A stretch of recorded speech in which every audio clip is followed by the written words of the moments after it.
Hi everyone, in this video I'm going to show you how to knit using the Intarsia knitting technique.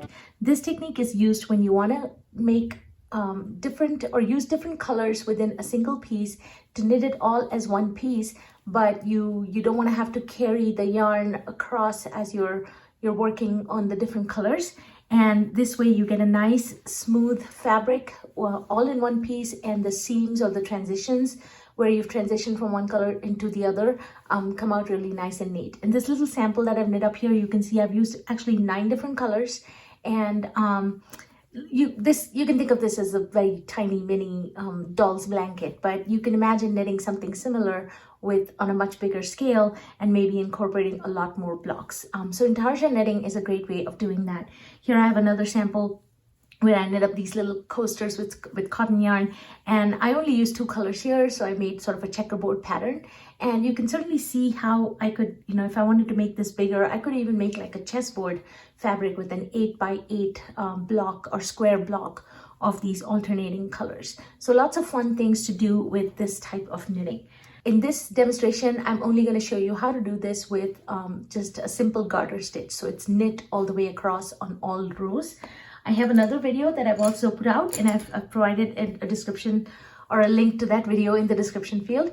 And that is how to do the same kind of technique, but in this case, we're knitting stripes and we're using the 1 row repeat stitch pattern. And so that's in a separate video. The link is in the description field. So let's get started with this one. One point is that whatever colors you want to use, you will need separate skeins of that.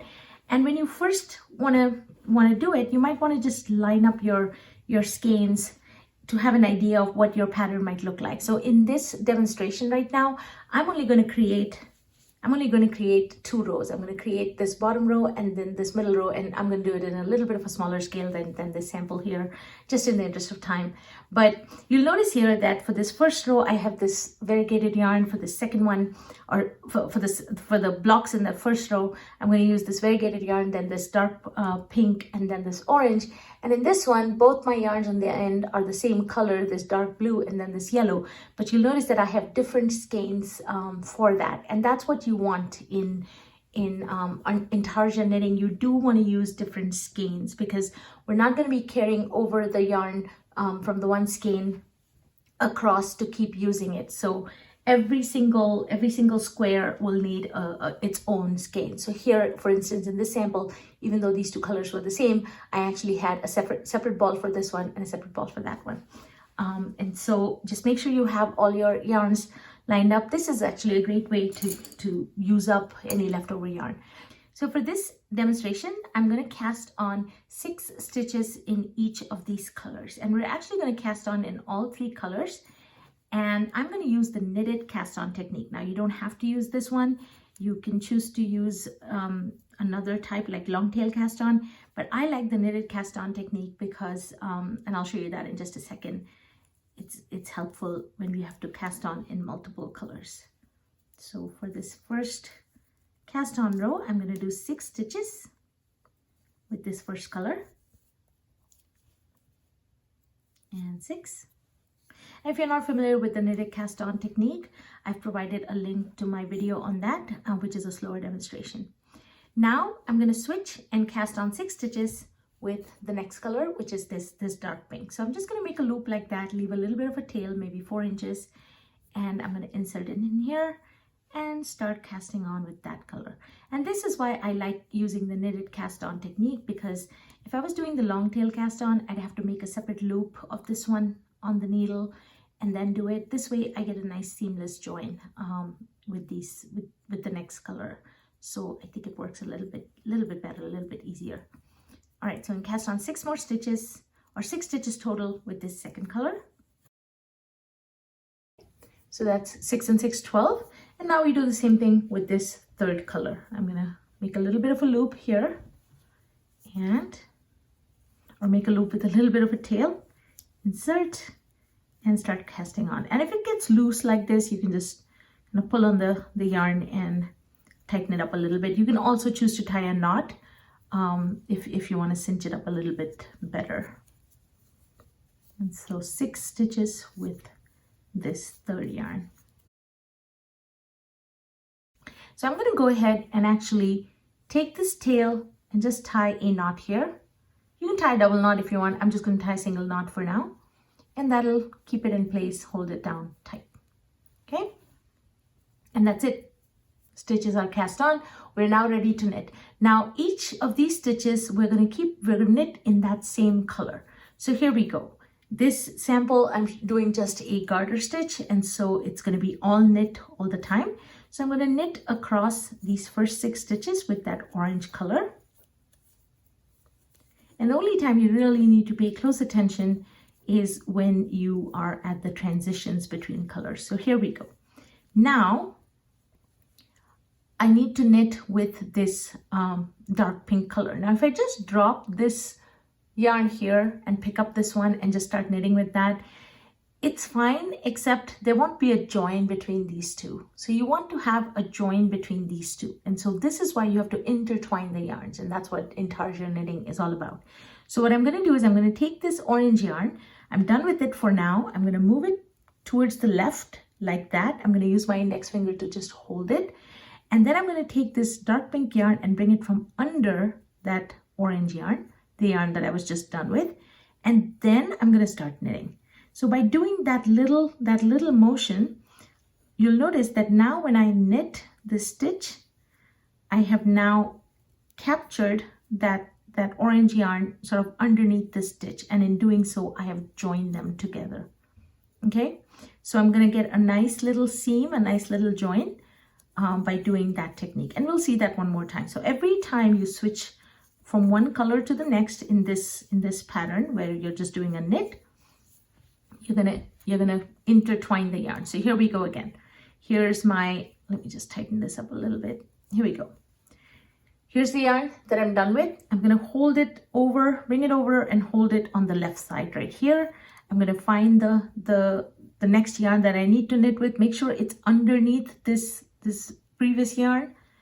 And then I'm going to be ready to knit with it. So then I'm just going to insert and knit. And in doing so, I'm capturing that previous yarn, right? I'm keeping it close to this one. I'm intertwining it. And that's it. Keep knitting till the end. All right, so that was the first row, and you'll notice that we were twisting the yarns or intertwining the yarns on the back side, right? So this is going to be the right side or the front side of the work. And now you turn your work and then you do the same thing on this side, except when it comes to the twisting of the yarns, it's a little bit different, and I'll show you how to do that. So you're going to knit the first 6 stitches with this color. Remember, we're knitting with the same color that we ended with, or that block is going to be. So obviously it's going to be this color. Okay, and now because this is a knit stitch, my yarn is in the back right now. This yarn is in the front, right? This dark pink yarn is in the front. Now I'm done with this yarn, this first one, but I want to make sure that I twist this one with this one before I start knitting with the dark pink yarn. So to do that, this time we're going to be twisting the yarns on this side, this back side, which means it's to the front for me right now, right? So I'm going to bring this yarn to the back. This time, again, I'm going to hold it towards the left. And this yarn is already underneath the yarn that we're done with, right? The pink yarn that we're going to knit with. It's underneath this. I'm going to now take this to the back and I'm going to knit with that.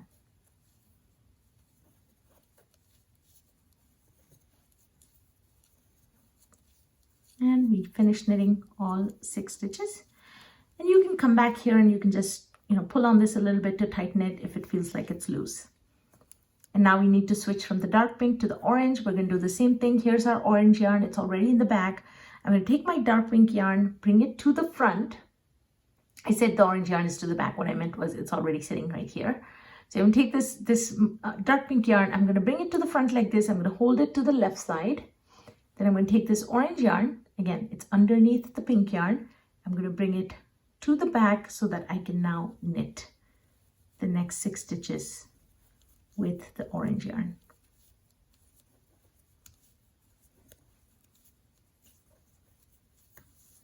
Again, I can pull on this a little bit to tighten it up.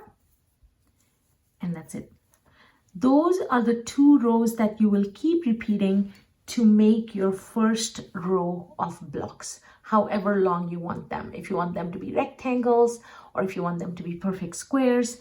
I've provided the instructions for like this little sample, but this is just a demonstration for just a small sample. I wouldn't even know what you could use this. You can maybe attach this as a pocket on a sweater or something. I think it looks cool. But essentially you're just going to keep knitting these 2 rows. So I'm going to go ahead and knit that and finish up the first block following the same 2 rows. So now I've finished knitting up a few more rows. I'm going to go ahead and snip off these tails here. Leave about 4 to 5 inches so that later you'll have a yarn tail to weave in. And cut the yarn. The reason is because otherwise it just gets to be a big mess of yarns. So these 3 are done. We can put those away. We now work with the next 3. So I'm going to take my first blue yarn and make a similar loop like we did before. And now we're going to knit with, we're going to start knitting with this blue yarn. So I'm going to insert my needle and just start knitting with it. So the first 6 rows or 6 stitches are going to be just knit, but with this dark blue yarn.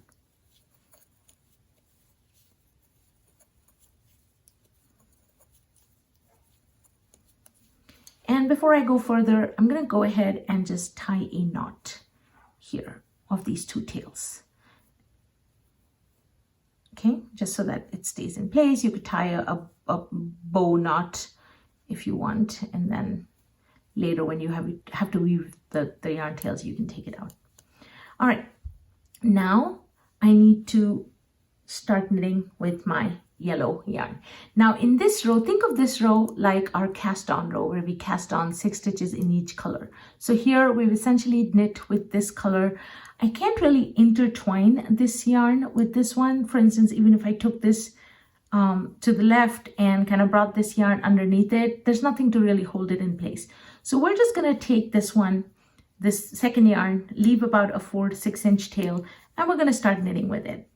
And now I know you'll say, but that means the yarns aren't joined. And that is correct. They're not joined. We're actually just going to join them by tying a knot. And so I'm going to finish knitting that, and then I'll show you here. Here's my yellow tail of the yellow yarn, the tail of the yellow yarn, and here's the blue yarn. That's the working yarn for that skein. I'm just going to go ahead and tie a knot. 1 and 2. And it's okay to have knots in this. Eventually we'll be weaving this tail inside, and so it's not really going to matter. But by having this knot now, we've joined it, so we're not going to have that big hole over here. Okay, and now with the third yarn, in this case it happens to be the same color, blue, but again I'm using a different skein. I'm going to insert and start knitting the next, or knit the next 6 stitches with that yarn. And that's it.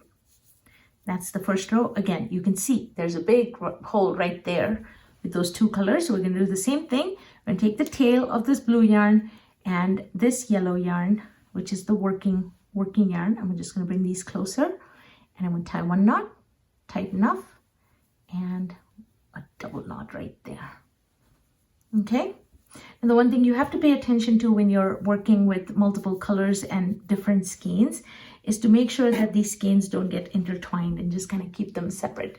It helps to have a, little bags or jars or something in which you can keep the skeins, or just keep them like this, but just be careful. If they start to intertwine too much, then just stop and sort them out. All right, so now in the next row, I'm going to knit the first 6 stitches with that first blue skein. And now you'll notice I'm facing the back side, right? Which means my intertwining has to happen on this side. So I'm going to bring the yarn to the back, similar to row 2, what we did in row 2. I'm going to take this yellow yarn because I need to knit with the yellow yarn next. I'm going to take this yellow yarn, take it to the front, and, or rather take it to the back. I always get confused there. And then knit the next 6 stitches with that yellow yarn.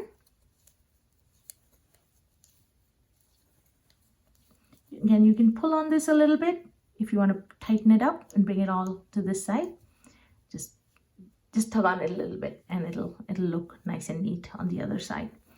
All right, same thing here. I need to now start knitting with this blue yarn. I'm going to bring this yellow yarn to the front like this, hold it towards the left, take this blue yarn, make sure it's underneath this yellow, take it out to the front, and I'm going to start knitting with the blue yarn.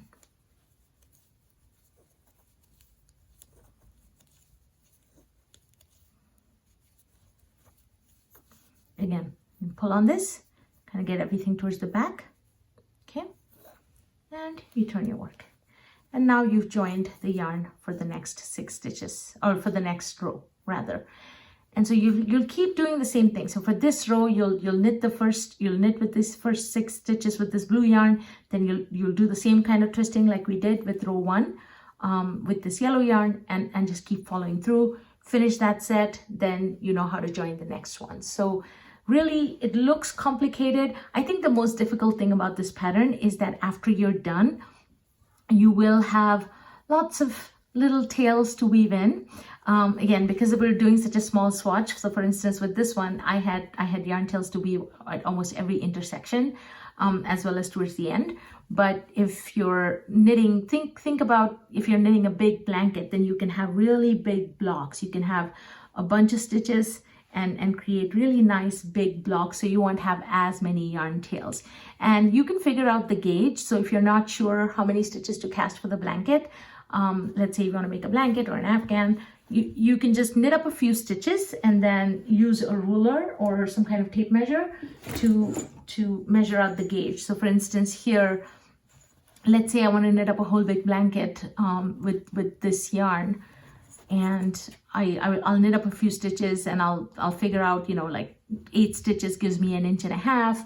And so if I want a 6-inch square, then how many stitches do I need to cast on? And so a little bit of math involved there.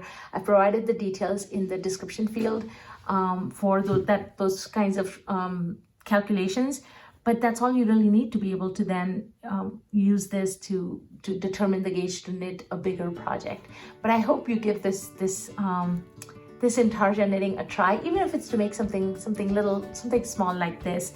You could make it even smaller and use it like a coaster, like these little ones that I made. So if you have any questions, leave them for me in the comments field. I'll do my best to answer them. As always, thank you so much for watching and supporting my channel.